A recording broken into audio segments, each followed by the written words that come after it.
Congratulations. Thank you very much. How did it feel being on the boxer ring the second time? No, it was just, you know, how much I can say. I love combat, man. Like, I really enjoy myself being under the lights, in a ring, in a cage, whatever it be, on a mat. When I used to fight in kickboxing, I just really enjoy myself, man. Like, it's just yet another performance that I could just express myself and show a different world, something new and creative, I hope. And I hope they enjoyed it, and then trust me, I'm coming back. So you had a chance to speak to David A afterwards. What did he say to you? Oh, yeah, he was loving it, man. He's just like, he's buzzing. He said that's exactly the way he wanted to open a show. This is why he wanted me to start it off as much as I can come back. We're probably going to end up sitting down again soon. We'll probably go out for dinner, sit down, and just you know, think about what's next. Obviously, I've got to speak to the Bellator guys as well, and we're trying to sort out where I can go next. What are you enjoying more at the moment? Is it competing in the Bellator cage or in the boxing ring? I obviously have more tools available to me in MMA, and I'm a person that likes kicks and things like that as well, because I can be that little bit more creative. So I have to say MMA is still my home, but like I said, I enjoy combat. If someone was to say, you know, these Taekwondo guys wanted you to come over and do some Taekwondo fighting in the British or the world, I'd do that. You know, can go back to points. If I had the ability and time to do all of that, seriously, I'd be everywhere. You seem to be having your way with your opponent in there, Mike. When did you know you had him? You know what? When he ran at me, he kind of tried to rush me with no real style, just kind of put pressure on me. I thought, let me land a shot.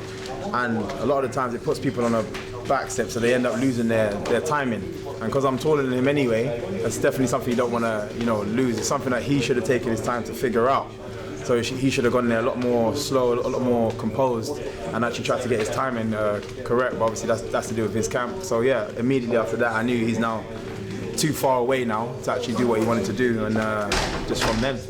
Michael, you're training with a world-class trainer, Ismail Salas, former trainer of David Hay, to name but one trainer.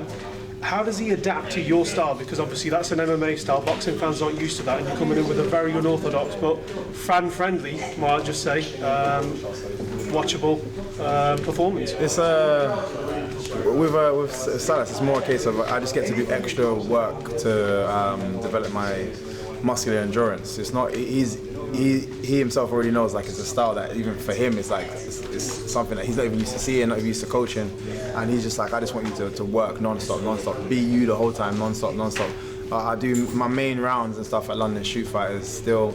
We've got a boxing coach down there.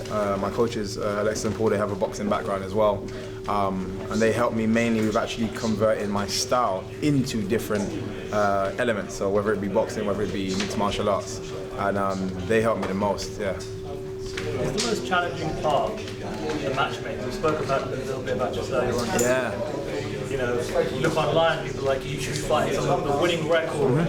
Can you just kind of go through what the matchmaking process is? Yeah, it's extremely difficult. Understandably so. I understand what you know, an O means for a lot of boxers.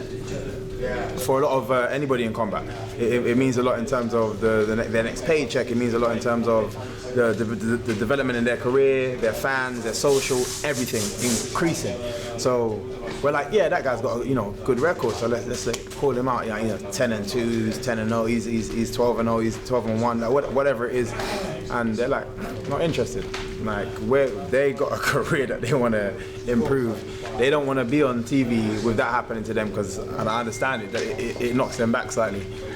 Frustratingly so for me, but at the same time I have to take my time, and I know a lot of people are like, no, we want you to fight this person, that person. It's just not that simple. I understand it.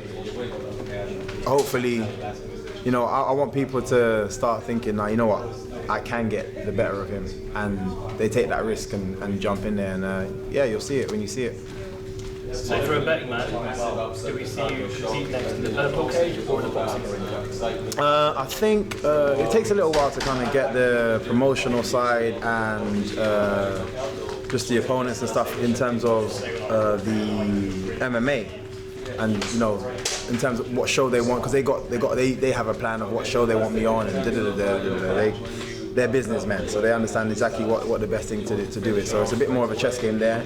So I think it might take a little bit longer. So I'm hoping to try and get another boxing fight in, before, you know, having to jump back in the cage. So yeah, but I'd say now, but that might change, but I say now, maybe one more boxing, early August, and then straight on to an MMA fight. I don't know, September, November, whenever I can, straight after that. Obviously, you're continuing the Avengers Infinity War theme with the walkout t-shirt as well. That was for you, man. That was for you. We had a little conversation about the t-shirt, and we had a little competition about getting it first. I think I won. You did win. I think I won that one. But again, going on that theme, Chris Pratt last night. Yeah. Jimmy Fallon mentioned Bellator, mentioned the moment post-fight. That was like an extra confidence boost for this, going into this, man. And then he messaged me afterwards, and he's like, "Dude, did you see that I mentioned you?" And I'm like, "Yeah, of course." Like everybody did. Like it's crazy, unbelievable, man. Like it's just having those kind of guys support you, and it meant a lot to him as well. It's funny how things line up, because even the way he kind of said it, he wasn't supposed to be there. It wasn't like Bellator knew he was going to be down. He's a friend of somebody, one of the commentators there. He's like, you know, while you're in London, you might as well come and do this. So it was a shock for Bellator, and then for me, because I actually had something else in mind in terms of celebration, and I changed it last minute as well. And I was like, no, I'm going to go for this. Pay for the glove, got it shipped over, like 3 weeks out, and it's hard because the film was already out for a few weeks already. So in my head, it's like, is it still going to be relevant then? And I was like, you know, I don't care. I'm a Marvel fan. I'm going to do it for me, if anything. It just lined up perfectly, seeing him there, and then how much it meant for him. Kind of saying like he's sitting next to 50, and then he sees me come out of the glove, and he was just like, what is going on? He said it felt like a dream for him, and it was just an amazing. It just added to what was already amazing. What was already an amazing night. So yeah. And final one for me, I saw on social media you were remembering everyone that suffered and passed away at the Grenfell Tower a year ago. I guess was that playing anyone a little bit coming into this fight as well? It's I wouldn't say playing on. I always like to try and leave things at the door, and then come into handle my business. Because as I said, same with my little cousin. When she passed, and knowing that I was going to announce it, I had to say to myself, let me just put that there. Let me handle business first, pick that back up, and then I can say, look, that was for you. But if you put too many things, and it's already, what we do is already difficult enough.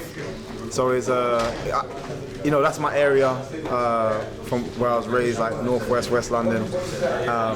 So just something like that was ridiculous for everybody. Like no one understood how something like that could even happen nowadays. And it was just important to go down and show my face and show my support. It's good to kind of amount of people I caught up with that, you know, I used to play football with and this and that. So it's just good to kind of just be down there and show support. I might try and go down again tomorrow, because I think they're doing another final march tomorrow. So if I can, I'll go down there as well.